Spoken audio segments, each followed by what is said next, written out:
Welcome to Techtastic, where we navigate the intersection of technology and business, uncovering innovations that redefine our world.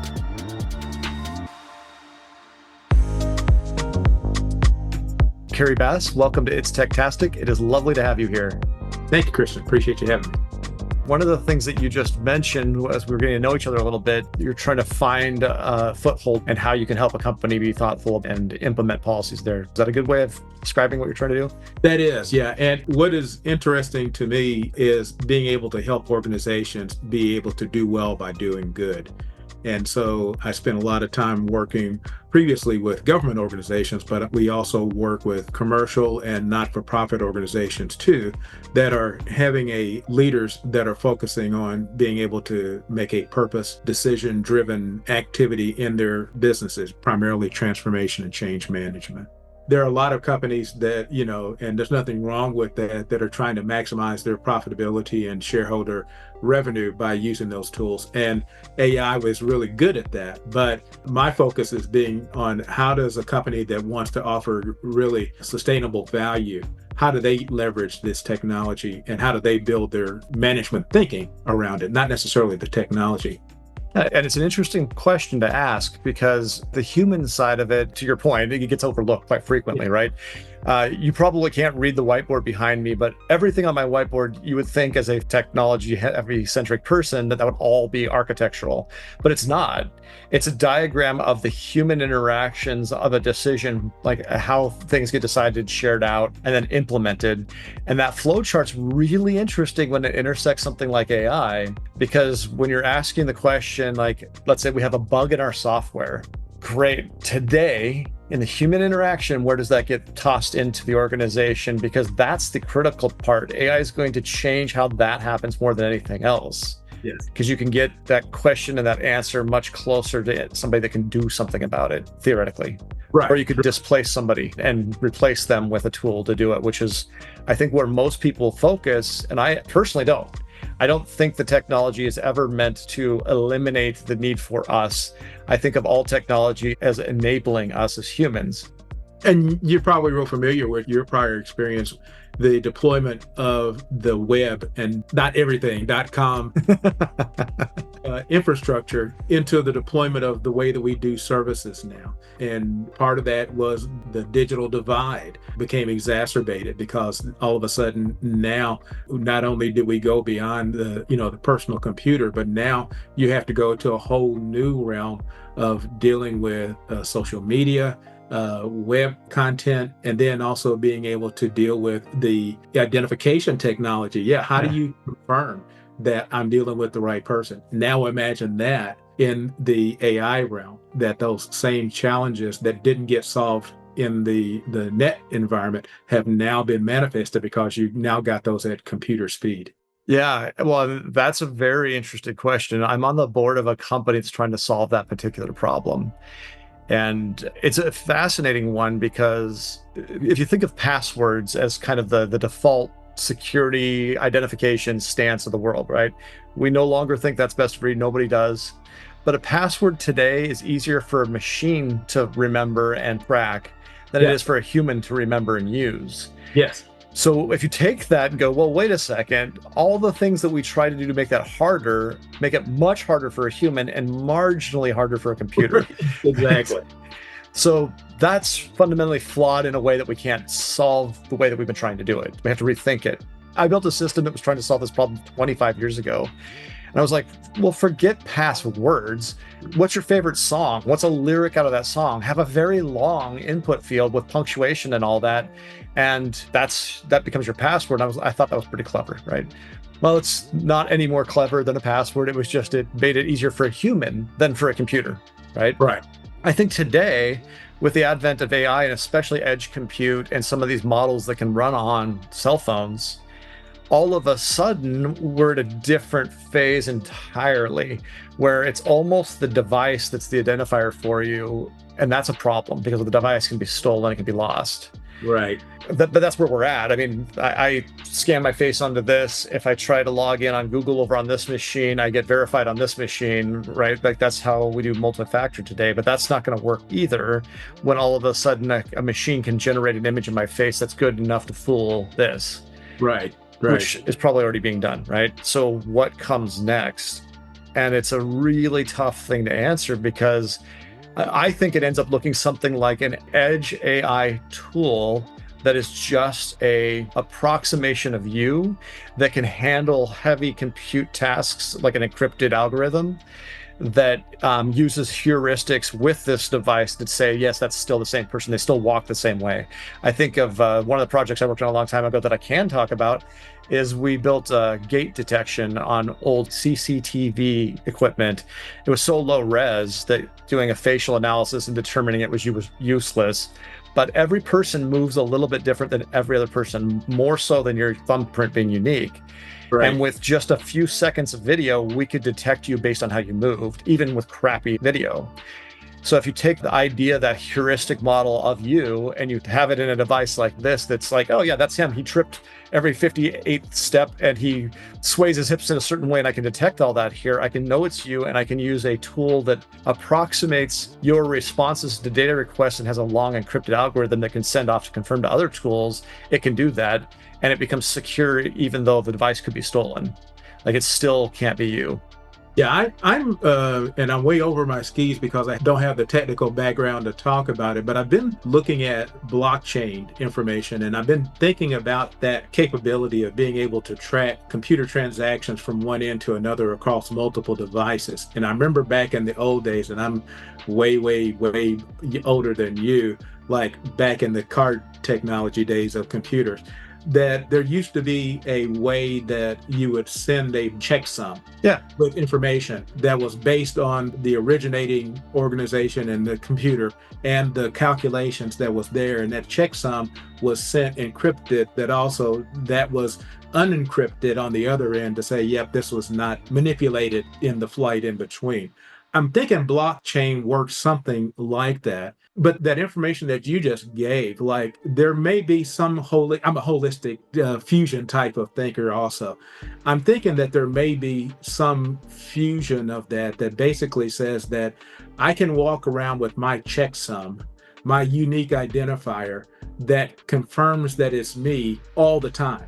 And that, unfortunately, it sounds real big brotherish or whatever, but Yeah. my checksum is generating my unique signature that's associated with something about me and where I'm at or with this device all the time. Like my phone is on me, so my checksum knows it's me that has my phone. So therefore, any transaction that does not have my checksum cannot be assured to be me. Because I think trying to figure out what's true and what's not true, what's fake and not fake, is kind of almost an impossible task. Yeah, and to your point that it sounds very Big Brothery, it is. I think it's taken directly out of 1984 and like how we identify who's who. But at the same time, your point about knowing what's true anymore, the only way we're going to be able to verify any of it is for it to have a bunch of that. Like, hey, it was a video of Christian and Kerry talking, and like it has an identifier that says it is definitely Kerry, and it has an identifier that says it's definitely Christian. It's not made up. Like, that's the only way that we're ever going to get back to truth here. It takes, to your point, the human factor. That's what you've got to be thinking about. Like, I don't want the world broken. I want to live in a world that I find joy every day, and I'm able to act with other human beings in a way that we all find love and compassion and enjoyment, and like we're all able to go forward that way. I don't want the dystopian nightmare of 1984 or Terminator 2 or whatever, right? Like, that's not the world any of us want. And for us to do that, we have to have some morals that guide us. Right. Like, I take them as a very humanist sense, like do no harm, like try to do good things, but also know that there are people that are bad actors. And like, if you take the worldview of there are wolves and sheep, well, there also needs to be sheepdogs. And like, some of us need to be the sheepdogs if we're capable. Yeah. Yeah. And that's kind of the focus of the area that's most interesting to me. Matter of fact, at my advanced age, I even decided to go back and get a doctorate. And so I'm working on that. But the driving concept of what's getting me energized is the concept of, I call it societal excellence. where basically we take those concepts that we have been using, the evolution of economics from macro to micro, and being able to go from a labor-based economy to a ownership-based economy, being able to go from a rapid consumption to a sustainability, and then being able to manage risk, but also think about what is best and how do we continue to transform our education, because what we know in the past becomes obsolete when we know better in the future. But we have difficulty because we're so married to our past that we can't really adopt the new things of the future. And that causes these societal issues that we're dealing with, particularly in, you can think in terms of the environment. Fossil fuels is such a dramatic step above whale oil Yeah. and burning wood, because you can now take fuel with you to cause all sorts of magnificent things, better transmission of heat and all those sort of things. But we've learned better now that fossil fuels has a cost, and that's in the air we breathe and the other things. So what else can I do to get that same societal value of energy that's available anywhere ubiquitously, but without the cost of the fossil fuels? Well, we're beginning to know those things, but we have married ourselves to the economy of fossil fuels. Lots of people and owners are making lots of money on this fossil fuel economy. And so it's very difficult for them to turn that loose because they don't see the advantage of giving up what's giving them their wealth today. Even though longer term, we all kind of know that global warming really is real, air pollution is bad, all of those Yeah. things. Connecting the dots on that is really, really interesting. The fact that it used to be labor and the control of labor and that the means of manufacture was how you controlled industry, but now it's information, and even more so, it's almost attention, because most of the economy on like social media and all that, or television, all media, is really how much of your attention can I capture? Right. And when it comes to the energy side, the one thing that makes oil-based energy so difficult to dislodge, your point around ownership is exactly right, because the sun's always shining, the wind's blowing. I have no control over that. Nobody can control that right now. I don't give Elon Musk too much time, or he'll figure out how to control that too. But that is not something that centralizes easily.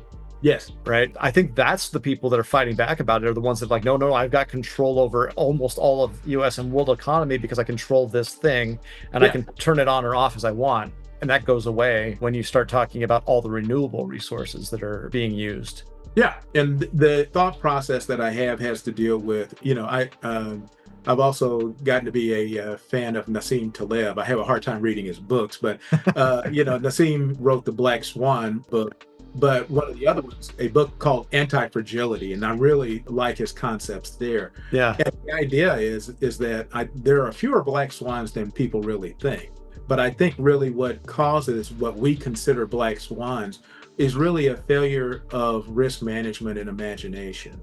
And so if we really thought more clearly about our systems and the real purpose of what we're trying to do, then you would not be as shocked, because we would not design systems as fragilely as we do, which kind of gets us back again to AI, and that the way that we build software and the way that we deploy these new technology systems is that we take a lot of risk. And the question gets to be is, can we actually mitigate those risks in a reasonable way as we discover them? Because we're going to use them before we know what those risks are.